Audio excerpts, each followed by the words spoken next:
Hello, everyone, and welcome to the Very Cold Lasagna Podcast. I am your host, Dylan Lasagna, and this is episode number 245 of this icy yet spicy podcast for all your filthy casual sports takes on, well, sports. And in this episode, it's coming up real soon, Sunday, a conference championship Sunday in the NFL. It's the penultimate Sunday before, in 2 weeks' time, Super Bowl Sunday. We have our final four in the NFL playoffs to determine who will go to the big game in 2 weeks' time. Like I said, the Super Bowl. So we have the NFC and the AFC Championship games coming up this Sunday, and we're here to talk about it in our little filthy casual preview to Conference Championship Sunday 2024. And you're probably saying, why do you keep saying 2024 when the year is 2025?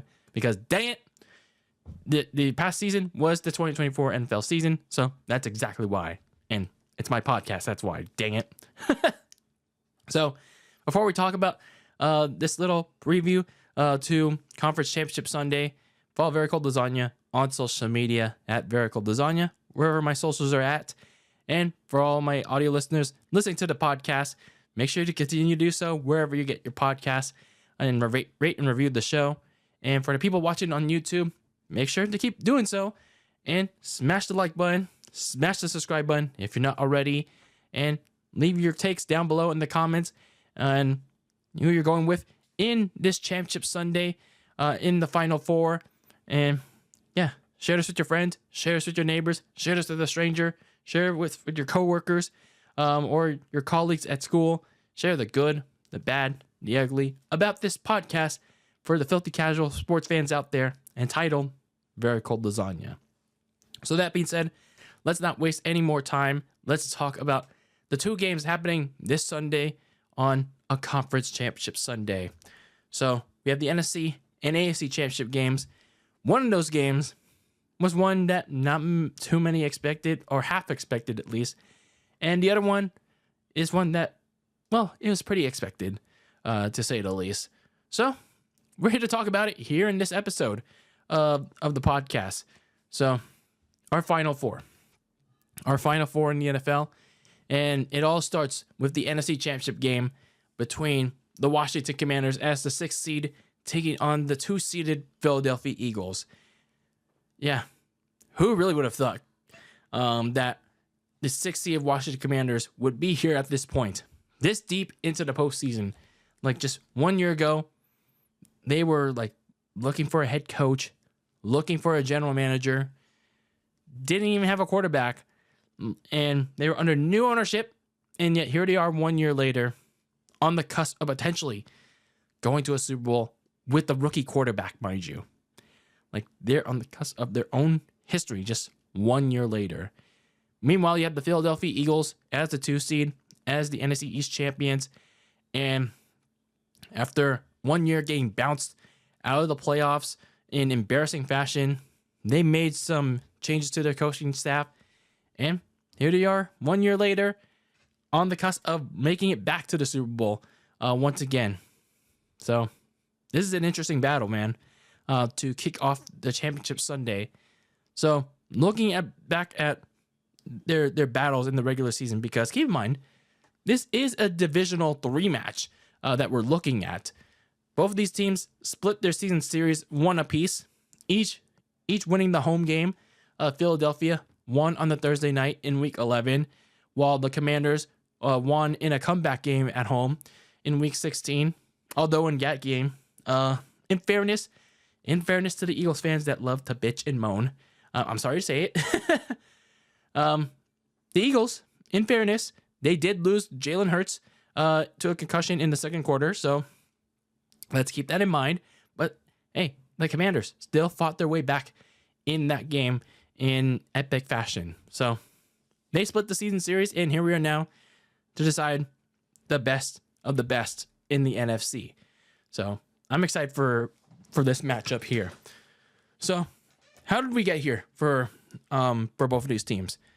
When you look at the Commanders, like I said, no one expected them to be here at this point. Like, not at all. Last year, like I said, they didn't have much of anything. No head coach, no general manager. They were under new ownership under Josh Harris, just still freshening things up, and they didn't have a quarterback. They got all those pieces in the offseason, and they got off to a little bit of a rough start, and then they finished the season 12-5, just a game or two behind the Philadelphia Eagles for the NFC East, and they earned the sixth seed in the NFC playoffs. So they still managed to go above a lot of people's expectations. Like, most people's expectations were like 5, 6, 7 wins, but they went well beyond the well of a lot of people's hopes in the preseason. So yeah, they go get into the playoffs, and they go even further above expectations. Because in the first round against the Tampa Bay Bucks, Jane Daniels and Baker Mayfield, they had their teams in a tight one and went down to the wire. And the Commanders and Jane Daniels, they marched down the field in the final minutes of the game. And in a tie game, Jaden went on a game-winning drive to set up his kicker for a buzzer-beating, doink-hitting field goal to get Washington their first playoff win in nearly 20 years. And you felt like things were finally changing. Things were finally changing for the Commanders. And I said in my review of the wildcard games that the Commanders fans are finally, they finally have something to be proud of. And I didn't mean that in a bad way, but it felt like a significant change was finally upon them. And regardless of what happened the next week, when they went into Detroit, they should be very proud of what's gonna happen, what's happening in the future. And then they once again decided to surprise all of us. They once again decided to surprise me, because in the divisional playoffs, they went into Detroit and put on an even bigger statement. These cardiac Commanders, as a lot of people like to call them, they went on there and put on a clinic on the Lions. Sure, it went into a shootout for the first parts of the game in the first half, but it was a clinic for the rest of the way. You had a pick 6 from Mike Samistrill on Jared Goff. Jared Goff also got picked in the end of the first half, and then it was pretty much a runaway for the Commanders from there. You get another signature performance from Jane Daniels as Washington shook off the top-seeded Lions. They put them into the ground. They put the Lions to sleep and earned the Commanders their first NFC Championship game in over 30 years. So last season, it was the Lions making it to their first NFC Championship game since forever. Now it's the Commanders' turn in over however many years. So these, the Commanders, once again, making history for all the good reasons. And they're on the cusp of potentially making even more history if they can do the undeniable. Again, I'm going to say it again. Regardless of what happens to these cardiac Commanders, win or lose, they should be proud of where they are now. Their future is definitely bright.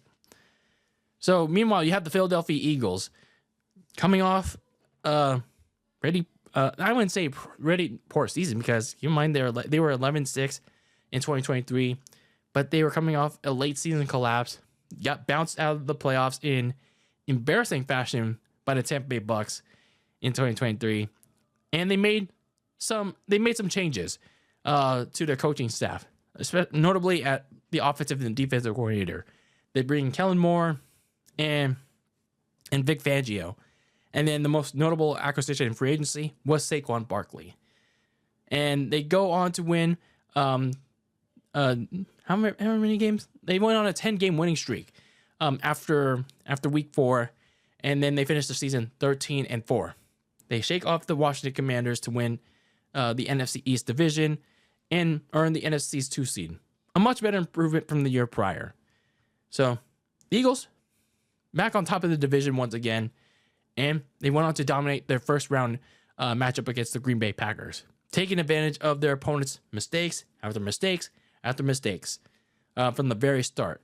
That defense of Philly rattled Jordan Love all game long, intercepting him 3 to 4 times. And then offensively, Jalen Hurts, he didn't exactly have a great performance because he was just coming back from a 2-week layoff from a concussion. But he did just enough with a modest 2-touchdown game to wipe out the Packers in their wild card game. Then you move on to the next week in their divisional game against the Rams. Saquon Barkley, that was his feature game. Under the bright lights, in the snow, torching LA once again on the ground. But when it came to crunch time, that defense had to hold off a furious Rams rally in the snow. So they do that in order to advance to this NFC Championship game, their second one in 3 years, and set up this rematch with the Commanders. So a lot of things, a lot on the line for both of these teams. For the Commanders, history, potentially you're looking at a Super Bowl with a rookie quarterback, but for the Philadelphia Eagles, you're looking at potentially redemption for the Eagles from 2 years ago. So looking at the injury report for both of these teams, by this point in the year, I mean, most teams that go into the playoffs are relatively healthy, and that's mostly the case for both of these teams. But there are a couple key injuries to keep in mind for the Eagles in Washington. So starting with the Commanders, like Bobby Wagner and linebacker and Deron Payne at defensive tackle. Those are two names to keep an eye on as they do the final prep, and they are expected to play, but they are playing through their injuries. But the Commanders are expected to be without their starting right guard, Sam Cosmi, which is going to be a bit of a hit to their offensive line. So that's a big oof because he tore his ACL last week in Detroit. So if there's a bit of a, what do you call it? Not a silver lining, but a casualty from a cost in that game, in that win last week in Detroit. It's losing a key player on the offensive line. So yeah, a little bit of a bigger task for that starting offensive line for the Commanders, trying to protect their rookie quarterback that's playing really well right now. Meanwhile, for the Philadelphia Eagles, they're keeping a close eye on their own franchise quarterback, Jalen Hurts, who injured his knee in last Sunday's snowy game against the Rams. So they're keeping close tabs on him going into this Sunday's game. Some other players to watch are his center, Cam Jurgens, because he's dealing with some back and hip injuries, and his tight end, Dallas Goedert, because he's also dealing with an ankle injury. So their status are in a little bit of doubt right now, but maybe it's just a little bit of a precautionary issue. So we'll see if they suit up on Sunday. So looking at the keys to victory for both of these teams, going to this big rematch for the Commanders. They know their opponent very well, and so does the Eagles. But for the Commanders, if they want to win this game against Philadelphia, because when you look at both of these teams, Philly has the clear advantage, like especially talent-wise. But for the Commanders to pull off another big upset, they gotta keep the Eagles off the field, their offense off the field. So what do the Commanders have to do? Win the time of possession battle. Jane Daniels and the offense, they have to keep moving the ball at a slow pace, but at the same time, when they're on the field, like when they have the ball, moving at that controlling that clock, they gotta score at every possible chance. So not only do they have to control the clock, but they have to score and tire out that defense. And then also defensively, you got to minimize Saquon Barkley at all costs. So it goes back to my point of, controlling the clock and then minimizing however much time that Saquon and that offense is out there. Because the Commanders' running defense is not very good. They got themselves torched by Jahmyr Gibbs last week and also by Bucky Irving and Rachaad White the 2 weeks before. And in their previous meetings with Saquon in the regular season.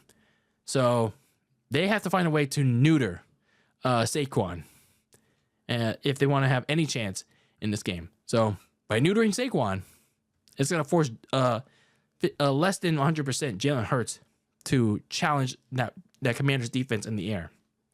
For the Philadelphia Eagles, you can't let Jalen Hurts beat you with his legs. That Eagles front four, it's very good, but they're going to have to contain Jalen Hurts because he's a very mobile quarterback that is very smart with the football. But the Eagles got to contain him in the pocket, keep him behind the line of scrimmage, because that's what got them beat last time. Now, granted, they didn't have Jalen Hurts in that game, and I believe they're also missing C.J. Gardner-Johnson because he got ejected in that game in Washington. But still, you can't let Jane Daniels get mobile in that game. So they have to they got to keep him in the pocket and keep him behind the line of scrimmage. You can't give him opportunities to scramble out of it. And then offensively, they have to get the passing game going. This has to be the game where it finally comes to life because in the last couple of games, I mean, minus the Week 18 game where nobody played, I mean, it's been pretty subpar. I mean, it shows here and there to get the key first downs, but other than that, that's pretty much it. I mean, it's pretty much been the Saquon Barkley show. I mean, it's winning them games, but it's just like there's gonna come a time where either the Commanders or if they get to the Super Bowl, either the Bills or the Chiefs are gonna completely contain Saquon Barkley. So, yeah, it's gonna come a point in time where Jalen Hurts has to be the guy that makes those big plays, and that passing offense, like, you know, it also makes those big plays. So Jalen Hurts has to rediscover that form that he had a year ago, 2 years ago, and so on and so forth. And he has to get on the same page with A.J. Brown and Devontae Smith and the rest of the passing offense to reignite it in this must-win game if the Eagles want to go to the Super Bowl. So with this game, it's very hard to predict what's going to happen because you have the Commanders who have a really good quarterback, and then you have the Eagles who have a really good team overall. So, oh man, I just don't know who to pick, man, because it can go either way. My gut is telling me an upset is brewing in the link, but my heart, every time I pick against Washington, it's going to backfire on me. But it's been fun. Lasted, and I hate to do it again. I always hate to do it to Jane Daniels, but I think the Eagles will conquer again on the Commanders. And I hate doing it. I hate doing it too. I as much as I hate it. But I feel like the Eagles will win a nail biter. It'll be close. It'll be very close. Like Jaden Daniels and the Commanders will give them a nerve-wracking fight, but I think the overall like team that the Eagles have on both sides of the ball, it'll just be too much this time around. So as much as my gut tells me it's Washington, as long as Jane Daniels will have that team, you know, willing and able, I think it's going to be Philadelphia. So moving on to the AFC side of things, we have a rematch from the 2020 AFC Championship game, and that involves the Buffalo Bills as the 2 seed taking on the top-seeded Kansas City Chiefs in not just a rematch from the 2020 AFC Championship game, but a rematch from Week 11 in this past regular season. And more importantly, another edition of Josh Allen versus Patrick Mahomes, the modern-day quarterback rivalry. But I mean, I don't know. Let's be real. Can we call it a rivalry when Josh Allen has won a majority of the regular season meetings, but when in reality, when it matters most, Patrick Mahomes is undefeated in all the matchups that the Chiefs have won. So, just pointing it out there. But I'm just saying, when it matters most, can the Bills finally get it done? That's probably the biggest storyline going into this game. Can the Bills finally overcome that last major hurdle, or the second to last major hurdle, and that is Patrick Mahomes and the Chiefs. That question will be answered this Sunday. So looking back at that Week 11 meeting in this past regular season, Josh Allen and the Bills were facing 4th and 2. The Chiefs had just cut the lead down to 2 after being down by 2 scores. Josh Allen and the offense, Sean McDermott decided to go for it rather than kick a field goal. They decided to go for on 4th and 2 before the 2-minute warning, and then Josh Allen runs it for a 26-yard touchdown. And then on the ensuing follow-up possession on the defense, Terrell Bernard intercepts Patrick Mahomes, and the Bills win that game 31-20 and ended the Chiefs' bid at an undefeated season. I believe they were 9-0 or 10-0 at the time, but regardless, it was another classic edition of Mahomes versus Allen, at least in the regular season. But again, when you look at their last 3 playoff meetings, the Chiefs have won them all, including the 2020 AFC title game in their first encounter. And then, of course, you have the 2021 Classic that went to overtime. And then last year's AFC Divisional, where the Chiefs won that game by just a barely wide right margin. Sorry, Bills fans. Just had to do that one right there. We're back to another edition. It's round 4. And how did we get to this round 4? Well, let's look at the Bills, their road to this AFC Championship game. They finished this past season at 13-4, once again as the AFC East champion and as the 2 seed, despite preseason expectations and questions, including from me, of whether or not they would lose their grip on the division and whether teams like the Jets and the Dolphins would finally step up to challenge them. That obviously wasn't the case this regular season. But yeah, they were once again dominating the division once again, and they're back in the playoffs as normal. So in the first round matchup, they ran away with victory from Bo Nix and the upstart Broncos after letting them get the early jump on them. And Bills went out to score 31 unanswered points in that relatively slow but easy win over the Broncos. Then you move on to last week in the divisional game against a much tougher opponent in Lamar Jackson and the Ravens, who crawled back from a 21-10 halftime deficit. Josh Allen was relatively quiet in that game, but the Bills barely held on by a drop, a Mark Andrews drop specifically on the 2-point try. And they managed to avoid overtime in that game, and the Bills went on to advance to their first AFC Championship game since 2020. And here we are once again for the Buffalo Bills. Meanwhile, for the Kansas City Chiefs, they managed to finish this past season once again as the AFC's top seed at 15-2, a bigger improvement from their previous couple of years. And they got the top seed. And last week, they had their lone playoff game so far, coming off the bye week.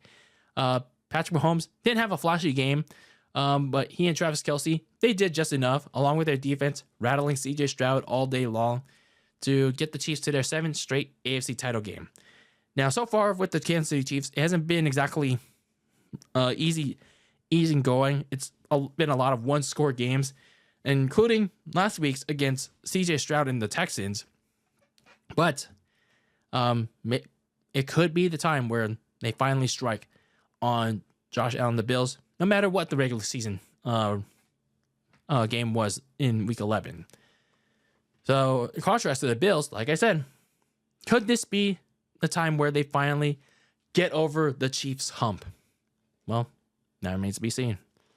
So, looking at the injury report for both of these teams, the Chiefs are as healthy as they have been up to this point. No injuries to note on their front. But for the Bills, they do need to monitor the status of their safety, Taylor Rapp, who exited the divisional game with back and hip injuries. And so far, as I'm recording this, he hasn't practiced yet. So some concern for their back end of the defense. And if he doesn't play, that could spell some trouble, especially for someone that has the assignment of whoever he's guarding at receiver, whether it's Xavier Worthy or DeAndre Hopkins. And even in the middle of the field, deep middle of the field with Travis Kelce. And then the corner, Christian Benford, he's also dealing with the concussion protocol. So if he wants to play, he has to clear it. I mean, he has been practicing in limited form, so as long as he passes it, he should be good to go. So looking at the keys to victory for both these teams in this big AFC Championship game. For the Bills, you got to be aggressive. Be aggressive from the very start. And don't look back. You can't look back and be too conservative like you were in the divisional game, which kept the Ravens in it, because there has to be a bigger emphasis in attacking the Chiefs in the air, especially with how Josh Allen did pretty little in the last game. So Sean McDermott can't be too conservative in this one, especially if they're up big somehow against Kansas City. Like, he has to be aggressive from the very start. They got to attack often, and for their playmakers, they need the likes of Keon Coleman, Amari Cooper, and James Cook. Pretty much everybody has to have a big game. In a hostile environment that's Arrowhead Stadium, they got to silence that crowd in order to get their redemption for once. And then defensively, you got to get Patrick Mahomes off the field on third downs. Like, probably the big weakness of this Bills team is probably that defense. Like, I'm sorry to say it. It's like, this is a Bills defense that, sure, it did I'd say all right per se against Mahomes in their regular season matchup, but it's going to be a bit different when it comes to this championship game with everything on the line. Because despite the inconsistent passing attack, Patrick Mahomes has made a living on converting third downs, and he'll do anything and everything to go and get it. So the Bills defense need to be prepared for everything that Mahomes throws their way. And then I got another bonus point for what the Bills need to do. Just control what you can control going up against pretty much everybody, especially, ref ball shenanigans, because it's pretty much going to be a practical handicap match. You're going up against the Chiefs. You're going up against the Swifties. You're going up against ref balls. So, like, they can't afford to make any mistakes. They can't afford to do anything stupid that'll draw a flag, no matter how unintentional they did something. So, the Bills are practically going up against everybody in this game. Like, if they want to get to the Super Bowl, they can't make any stupid mistakes. For the Chiefs, they got to get the passing game going. They got to get someone besides Travis Kelce to step up. The Bills are going to be keen on the Chiefs tight end. So Patrick Mahomes has to get the rest of the receiving core going. I mean, there's a reason why they drafted Xavier Worthy. They traded for DeAndre Hopkins. They also have, the name doesn't ring a bell, but they also have a bunch of other receivers. So they got to get them all to step up. That's much I'll say. And then defensively, you got to limit Josh Allen. Like, in that Week 11 meeting, the Chiefs defense, they allowed him to extend drives with both his arms and his legs, including that game-winning touchdown that basically sealed it for the Chiefs. So the front seven, they have to keep him in the pocket and prevent him from getting past the line in order to stop him from doing such this time around. So this game is pretty big. It's just big for both games, okay? I know I said big for the NFC Championship game, but it's even bigger here for the Chiefs and the Bills. Because when you look at the Chiefs, they're one step closer to their motto that I've gave them since 9, however many months ago when we did the season previews. Their motto has been eat, sleep, conquer, the repeat. That's been their motto since July that I gave them, by the way. So they're on the precipice of making NFL history, being the first team to three-peat. There have been multiple teams that have come so far, but they've failed at this point of the stage. They've always come at this point and failed. And for the Kansas City Chiefs to fail, it would be heartbreaking to them. But for the Bills to finally make it back to the AFC Championship game since 2020, to have their heart broken again would be even more devastating to them. So something has to give here. Something has to give here for either one of these teams. And it's gonna like with the NFC Championship game, it's very difficult to see who is gonna have their heart broken in this one. And this is one that can either go down to the wire or could end something like in the 2020 AFC Championship game, where the Chiefs ran away with that one. But at some point, I do feel like the hump will finally be overcome, and I don't know how. I don't know what it'll take, but I do think my heart will actually be on this one. And you can call me crazy all you want, and I do think that, like, regardless of what anything it takes, like, Josh Allen will always have this team fighting. He may not have the supporting cast, like the top receiver, like the top defense, but Josh Allen is always going to have this team fighting. And I just think that he's going to finally get this team over the hump. Regardless of the ref ball shenanigans, regardless of the Swifties, I just think it's the Bills' time. And yes, it's going to stop the three-peat, but I think this could be the Bills' time to finally get past the hump and reach the Super Bowl for the first time in over 30 years. So I'm going with the Buffalo Bills. It's crazy, but hey, we got to have a crazy pick in one of these games. So that would set up your Super Bowl matchup, the Bills versus the Philadelphia Eagles. But hell, you could get even crazier with a crazier matchup, but we could also get a predictable matchup too. But yeah, those are my picks for the NFC and AFC Championship games. But let's have our conversation on YouTube or on my socials at Very Cold Lasagna. Let me know which teams you're going with in both conference championship games this Sunday. And yeah, may the best team win. Hopefully, they're both fair games as well. Let these officials, let them play, please. Like, let's not have the officials decide these games. Like, for once, please. Especially in the AFC Championship game. Like, let him play. Let him play fair. Okay? Like, we don't need ref ball shenanigans influencing who goes to the Super Bowl. The most important game of the year. Like, please. Anyway, that's a wrap on this episode on Very Cold Lasagna. I have been your filthy casual host, Dylan Lasagna.